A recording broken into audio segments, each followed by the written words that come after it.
Green Lantern Dark Issue 2, Tate Brombal writing with WERTHER DELL'EDERA on the art. So, yeah, the first issue of this was really good. And I remember thinking at the time, it's kind of weird that it's not a one-shot, because it felt like it kind of ended. Like, it felt like it was a really self-contained story.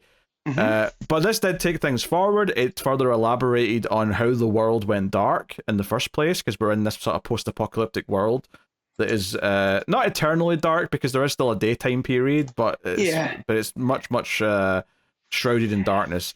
And it's cleaved parts of the world apart from each other. So now New England's an island. Yes. And they talk about how when this all started, it was necrospores that came down, which they then elaborate as eclipso crystals. So there might be an eclipso element to this. And obsidian seeds on top of that too. So yeah, a whole bunch of stuff. But they mentioned that there was giant sinkholes that consumed entire cities and, like you say, cut off parts of the country. But this issue, there's a tease here of this monster coming to like kidnap a kid at the start in a different town nearby. But in Lantern's Light, where the Green Lantern sort of saved everyone last time from Grundy and the zombies. Now we have the kid, Letty? Is that her name? No, Lunette. Lunette. Okay, there you go. That's what I was thinking of. She's like, hey, is today the day you're going to come out and we're going to go save somewhere else? And basically the Green Lantern is just like, no, I'm just going to get drunk. I'm not going to talk to anyone. Leave me alone. So Lunette's kind of like struggling with like this idealism that she has for her. Like, is she not as great a person or a hero that she thought?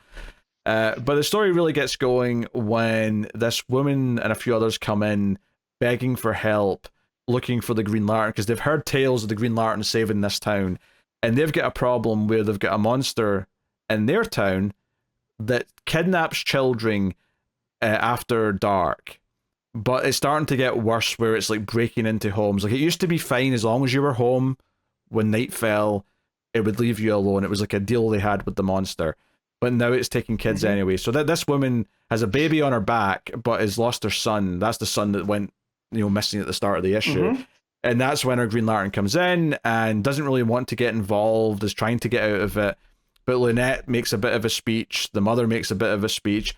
And ultimately she eventually just goes, fine, I'll go save the other town tomorrow. Yeah, because Lunette's been pushing we need to go do more. We need to do more. And you definitely get this sense of almost anxiety out of Green Lantern. Like, no, I already did too much. Yeah, I'm not trying to...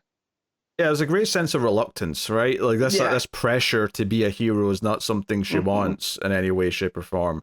And hearing that this other town's been painting a Green Lantern symbol on their doors in the hopes that Green Lantern will come and save them is not it's not encouraging her. It's not making her feel like, no, how can she possibly live up to this? Yes, it's the pressure. I can't deal with the pressure. But they go, and I think it's curious too that it's called New Camelot. Now, I don't know if this is a real place in New England, right? But I think that's not a tell of where the story is going, of course, but there's definitely some legend making here. I feel like by the end of this, we'll have the legend of Green Lantern. It sounds made up, but I mean, it could be a real place, but it does sound on the nose enough that it's probably made up. But they travel to this town, and like, we can't go out of the castle looking for the monster because it's already too late. It'll be dark. We have to wait it out and do it tomorrow. So people hole up. But yeah, basically there's a lot of conflict here between the Green Lantern and Lunette, where Lynette's like, no, we should go do it now. We have to do this. And she's like, no, stop. This is enough. We're done with this now. And I'd probably argue the best scene of the book is when the mother of the missing boy comes in and sits and has a drink with Green Lantern, and they kind of like just share who each other are, or they give each other their names.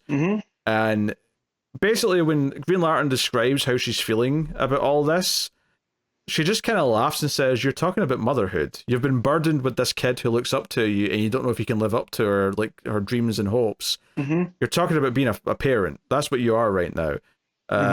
And so she kind of laughs at kind of like how much she's dealing with this. However, Lunette overhears some of this and hears her say that she's like a burden, and is like, you think I'm a burden?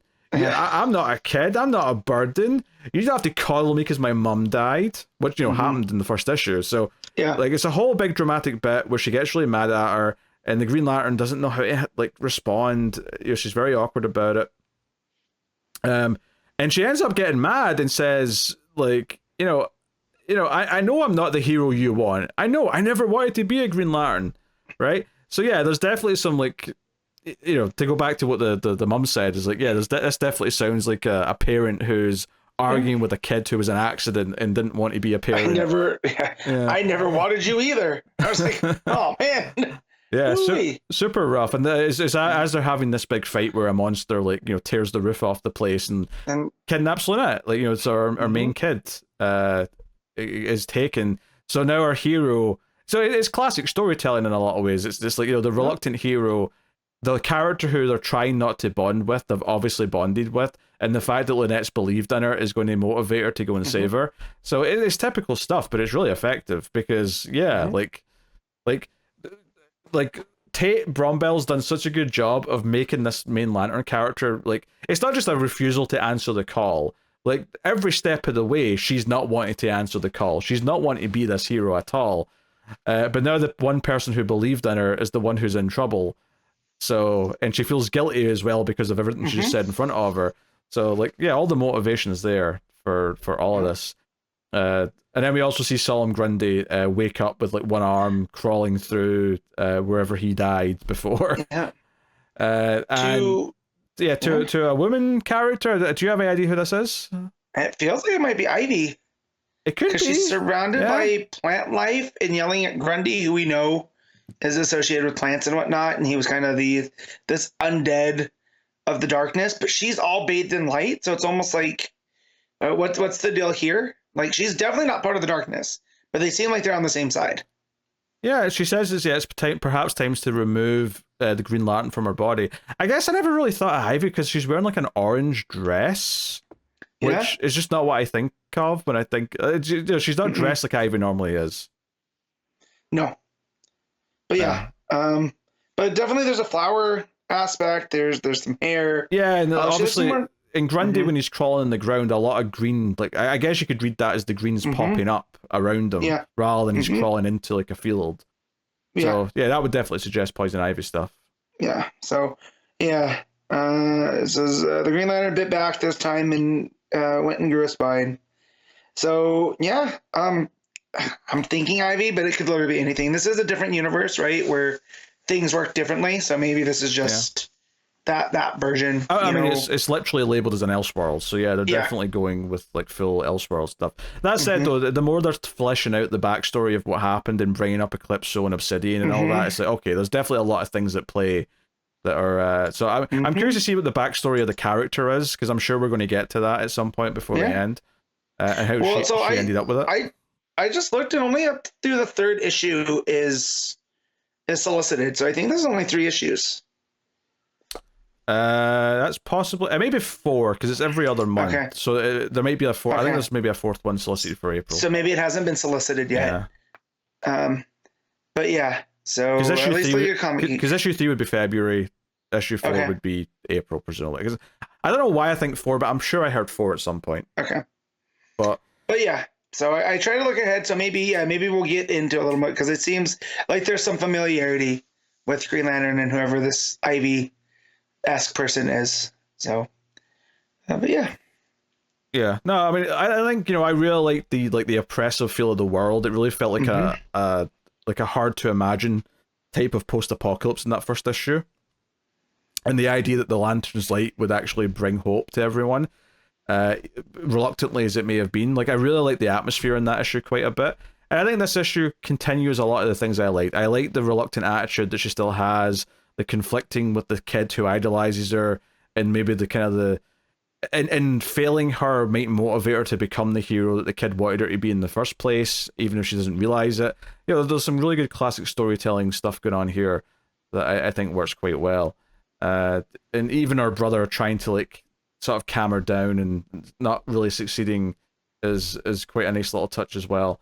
So I've been very impressed with this so far. It's just it's a very standalone thing, obviously, but it's doing some cool stuff, and This idea, it's a really good little horror book, actually.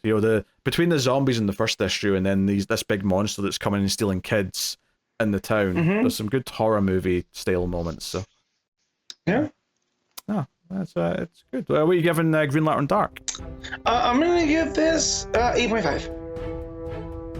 Yeah, I'm kind of around there. I think I'll agree with 8.5. I think that's a solid rating for this.